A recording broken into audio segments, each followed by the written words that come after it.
Hello everyone, this is Shubham Verma and thank you for watching this channel. Today we are going to talk about tips and techniques for speaking. Every person that have some kind of accent in particular language like Hindi, Punjabi, Gujarati and Malayalam, any type of languages, they can speak English as well. बहुत सारे बच्चे हैं जो डरते हैं English बोलने से सीखने से। अब वो चीज़ें हम अपने कैसे ख़त्म कर सकते हैं, आज हम उनके बारे में बात की जाएगी। सबसे पहली चीज़, फेक एसेंट। कुछ स्टूडेंट की दिखाने के लिए कि हमें इंग्लिश आती है, वो कुछ ऐसी चीज़ें बोल जाते हैं जो बिल्कुल ही गलत होती हैं। Like I wanna be go there, I wanna be there, I gonna go there at that place. So I gonna be na, this is an informal way of speaking. First of all, it is informal, and secondly, इस language को हम slang भी कह देते हैं। Slang का मतलब होता है कि आप उस एसेंट में बात कर रहे हो जिसमें आप बिल्कुल भी नहीं हो। Like if Indian student is right there and he or she is speaking like this. I am very well trained. Now, in this particular line, I talk about different accent. I talk in different accent. So इसमें ये पता लगता है कि वो particular जो है बच्चा, उनको आता तो है बट वो शो ऑफ कर रहा है, बहुत शो ऑफ कर रहा है, जिसमें उस वो एक बैंड किलर के हिसाब से माना जाएगा। अब पहली चीज़ तो आ गई, फिर फेक एक्सेंट। दूसरी चीज़ बहुत इम्पोर्टेंट है, दूसरी चीज़ के बारे में आएंगे जिसका है आपको बोलते बोलते 1 मिनट का सेकंड रुकना भी नहीं है। इसमें क्या है कि you have to speak 2 or 3 minutes in part 2, which is particularly your cue card. And कुछ बच्चों को ये वर्ड नहीं दिमाग में आता तो वो रुक जाते हैं। उनके लिए एक सोल्यूशन है, leave that line, start from the next one, which is very important. Because अगर आप उसमें रुक गए, आपका सारा फ्लो खत्म हो जाएगा और examiner like not interested in your particular speaking, so उसके फेस का एक्सप्रेशन चेंज हो जाएगा। एंड थर्ड थिंग जो है, आपको करेक्ट प्रोनाउंसिएशन, कुछ वर्ड्स हैं जिनकी प्रोनाउंसिएशन बहुत इंपॉर्टेंट है। Like if I say about रेप्रिकॉशंस means particular चीज के साइड इफेक्ट्स। रेप्रिकॉशंस को हम यूज करते हैं इस हिसाब से, there are different type of repercussions of pollution. Means pollution के बहुत सारे साइड इफेक्ट्स हैं, तो इसका बच्चे प्रोनाउंसिएशन कैसे करते हैं, रेप्रिकॉशन, रेपरकशन। तो ये बहुत गलत है, ये भी एक बैंड किलर के हिसाब से माना जाता है। थर्ड थिंग जो आपको बहुत इम्पोर्टेंटली अपने दिमाग में रखनी है वो है, don't move your hand too much. आप डराई दोस्त एग्जामिनर को, कुछ और ना हो तो चलो डराते हैं एग्जामिनर को, ऐसा नहीं है।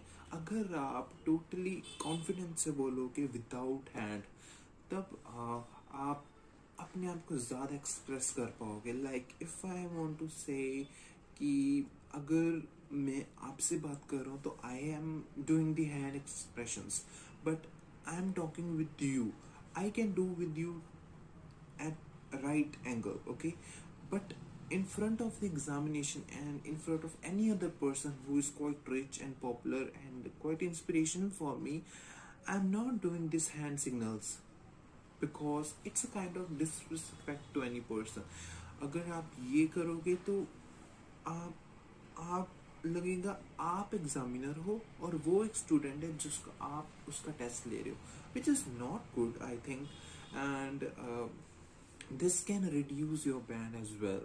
Now fourth thing जो most important चीज है वो है कि थिंकिंग क्वालिटी होनी चाहिए। अब और मोस्ट इम्पोर्टेंटली आपको कोई भी क्यू कार्ड लर्न करके ये रट्टा मार के नहीं जाना, क्योंकि it's not gonna be possible that the particular Q card will be asked in the examination.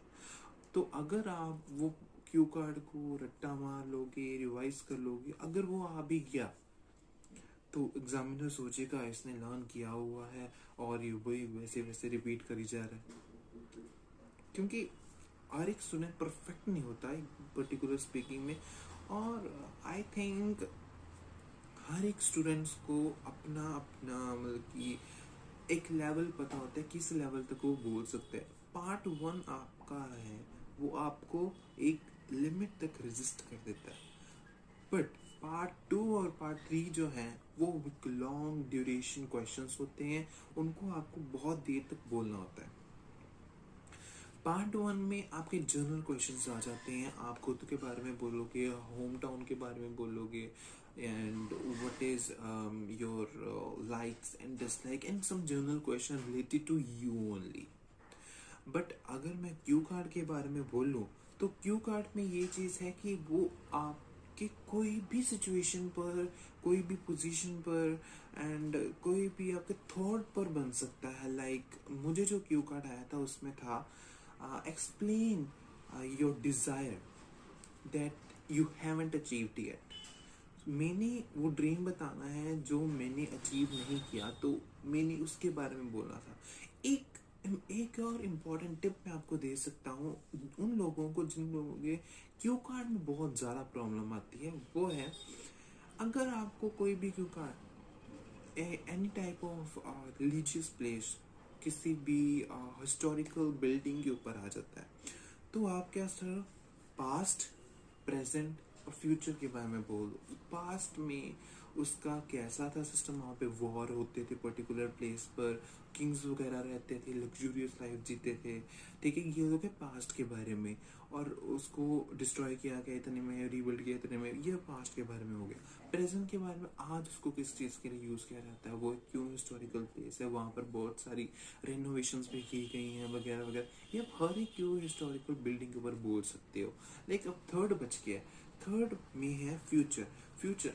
अब गवर्नमेंट इसको रीबिल्ड करने का सोच रही है, कि न्यू म्यूजियम बनाने का सोच रही है, कि it is anticipated by the government that this place will rebuild and form into a library, I think.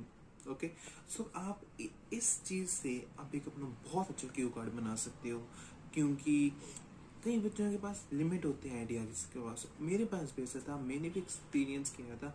जो सिचुएशन क्यू कार्ड्स होते हैं ना वो बहुत ज़्यादा इंटरेस्टिंग होते हैं I think, but difficult to make this situation, and I always feel this type of problem from these type of cue cards. But अगर आप एक लिमिट तक बहुत सारे क्यू कार्ड पढ़ लेते हो ना, आप एक दिमाग में पॉइंट्स आते जाते हैं और you feel very confident, which is quite important, and I think it will be beneficial.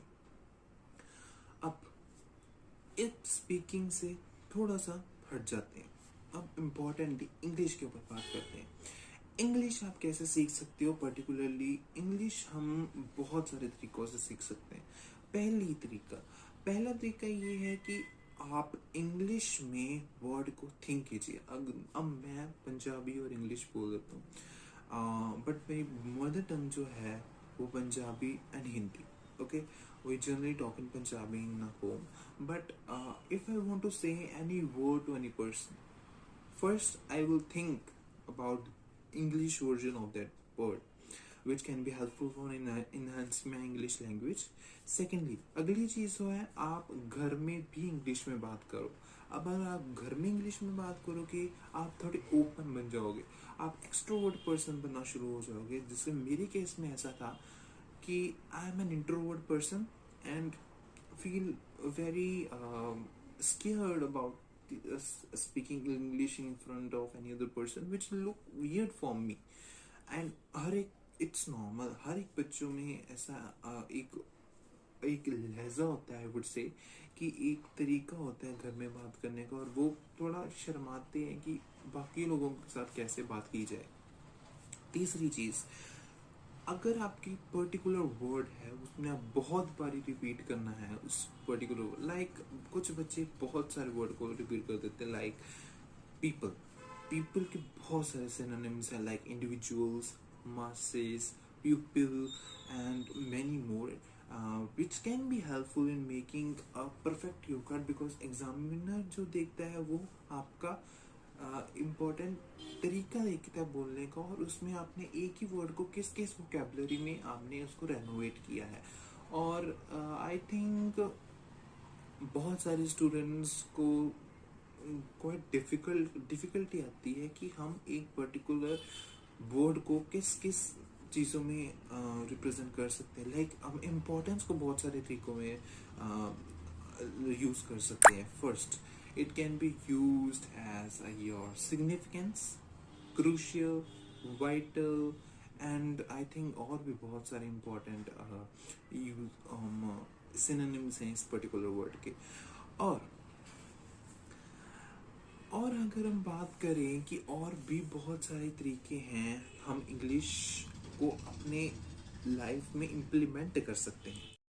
एक और तरीका है कि हम इंग्लिश को बहुत अच्छे तरीके से समझ सकते हैं, वो है newspaper reading. I think newspaper जो है वो मोस्ट इम्पॉर्टेंट थिंग है, वो आपकी बेस्ट बुक है इंग्लिश में रीड करने के लिए। कम्युनिकेशन स्किल आपकी बहुत डेवलप कर जाती है उस तरीके से। मैंने खुद ने English news paper like Tribune और वगैरह, अगर मैंने ये चीज़ एक्सपीरियंस की है, अगर आप इंग्लिश पढ़ना शुरू कर देते हो ना, आपको ट्रिब्यून बहुत इजी लगनी शुरू हो जाती है, क्योंकि ट्रिब्यून एक ऐसी लैंग्वेज है you can experience that and it is quite important for you, I think. Next चीज़ है, आपको इम्पोर्टेंट तरीका कैसा लग सकता है कि आप अपने आंसर को एक्सटेंड कीजिए। पार्ट 1 बहुत ईजी होता है, वो आप बोल सकते हो। पार्ट 2 और पार्ट 3 में आपको अपने आंसर्स को एक्सटेंड करना पड़ता है। वो आप कैसे कर सकते हैं कि अगर जब आप प्रैक्टिस कर रहे हो, see in the front of mirror and speak, see your expressions which is quite important for you. And बहुत सारे अलग तरीके हैं। जो बैंड किलर्स हैं उसको आपको बहुत तरीकों से रेजिस्ट करना है। कौन कौन से बैंड किलर्स हैं?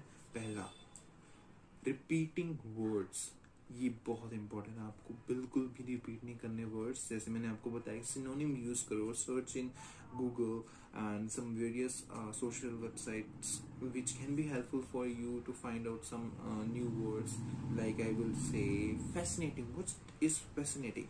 Fascinating is very interesting. Okay, and one word is uh, refurbishment. Refurbishment, दोबारा वहाँ पर कोई चीज़ आना, री इंट्रोड्यूस करना उस चीज़ को। ये चीज़ें को बहुत इम्पोर्टेंट हो जाती है एक स्टूडेंट के लिए कि वो अपना लाइफ बहुत अच्छे तरीके से जी सकता है if you are planning to go abroad. Okay, now next thing, अब मैं आपको बताऊंगा अपना क्यू कार्ड कैसे अच्छे तरीके से 1 मिनट में प्रिपेयर किया जाए with an example. And it is a very simplified way. I think it will be beneficial in very different forms. Okay, so let's take an example of one cue card, but जो बहुत ही ज़्यादा common है, I think वो किसके ऊपर है? Cell phone. A situation when you are not allowed to use your cell phone, which can be any place, your exam ho, and your particular type of work, important work, जैसे business में कई places में होता है resist।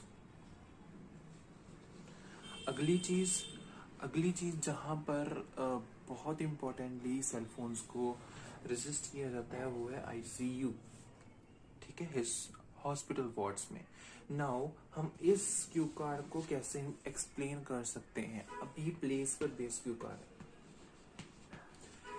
ये 2 चीज़ों में आपका बल्कि एक्सप्लेन करता है। आप सिचुएशन कैसी बना सकते हो और आप कौन सी प्लेस है वो यूज़ कर सकते हो इस पर्टिकुलर क्यू कार्ड के लिए।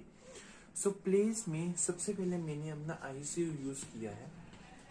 जो हॉस्पिटल वार्ड्स होते हैं वहाँ पर ये रेजिस्टिंग क्वालिटी है। अब आप क्यू कार्ड कैसे बना सकते हो, यहाँ पर आप ना मेन आइडिया लिख लो।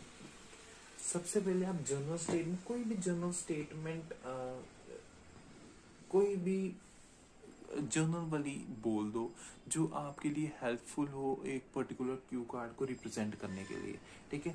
सो I think in the fast pacing world the use of cell phone among the masses is quite increasing nowadays, okay। तो आप ये जनरल लाइन बोल सकते हैं, ठीक है। बाद में आप ये यहाँ से क्यू कार्ड अपना स्टार्ट कर सकते हो कि a few days ago हम कोई भी रिलेटिव जो है वो एडमिटेड किया था due to a heart attack in an ICU ward of the hospital, okay. So उसके बाद मैंने जब उसके सन को फ़ोन किया, ठीक है, तो he was attending the call and जब मैं हॉस्पिटल के अंदर गया, असिस्टेंट जो वहाँ पर थी वार्ड की, उसने मुझे कहा कि अपना फ़ोन बंद कर दो। क्यों? तो वो उस बहुत सारे रीजंस थे उसके। तब मैंने अपना फ़ोन बंद कर दिया। उसके बाद मैंने मिलना, मतलब कि हम मिले पेशेंट से। जब हम नेक्स्ट डे अपने घर आए, आई searched on Google about various repercussions of mobile phone। तो बहुत सारे हार्मफुल इफेक्ट्स थे। हार्मफुल को हम डेट्रीमेंटल भी लिख सकते हैं, हार्मफुल, डेट्रीमेंटल, डेंजरस भी लिख सकते हैं, हिजार्ड्स भी लिख सकते हैं, ठीक है। तो हार्मफुल इफेक्ट्स थे उसके क्या थे, वो था कि एक तो वेव्स, हार्मफुल वेव्स छोड़ता है जिससे जो मशीन्स है उनमें डिफेक्ट आ सकता है, विच इज़ क्वाइट इम्पोर्टेंट, ठीक है। और वेव्स के बाद आपने उसको उन जब उसके रेप्रिकॉशन के बारे में पता चल गया आपको, तो उस तो हमने क्या, मैंने असिस्टेंट्स को वेरी हेल्पफुली ग्रीड किया एंड उसको थैंक यू किया कि टेलिंग उसको बताया कि उन्होंने बहुत अच्छा काम किया, बहुत अच्छा काम कर रहे हैं, पेशेंट्स की जान बचा रहे हैं। तो लास्ट पार्ट आएगा ऐसा, what did you want to do with your cell phone. And उसके अगले दिन से मैंने अपने सेल फोन का यूज करना कम कर दिया। यूज लिमिट मीन्स अब एक यूज लिमिट बना ली उस पर्टिकुलर सेल फोन की कि इसके बाद में अब इसका यूज नहीं करूंगा, ठीक है। और I was quite happy and मुझे बहुत अच्छा एक्सपीरियंस मिला। I was quite confident at the particular place and due to this reason I can experience the interesting fact that is I can concentrate on my further work। So आप एक Q card को ऐसे points में represent कर सकते हो जो line by line, point by point आपको एक पर्टिकुलर सिचुएशन के ऊपर ट्रिगर कर देगा कि आपको ऐसे बोलना है, इस सीक्वेंस में बोलना है, ऐसे आपके क्यू कार्ड्स कवर हो जाएंगे। So I think this will be quite interesting for you, and I think it will be helpful for making an interesting cue card for every person. And most of the people love the way of doing the cue card like this in points, and it will be helpful in remembering that। So ऐसे हम अपना cue card बनाते हैं। Last but not the least, subscribe, share, and comment this channel and leave a review if you are liking this or not, including your important suggestions to improve my channel and more videos related to this. Thank you.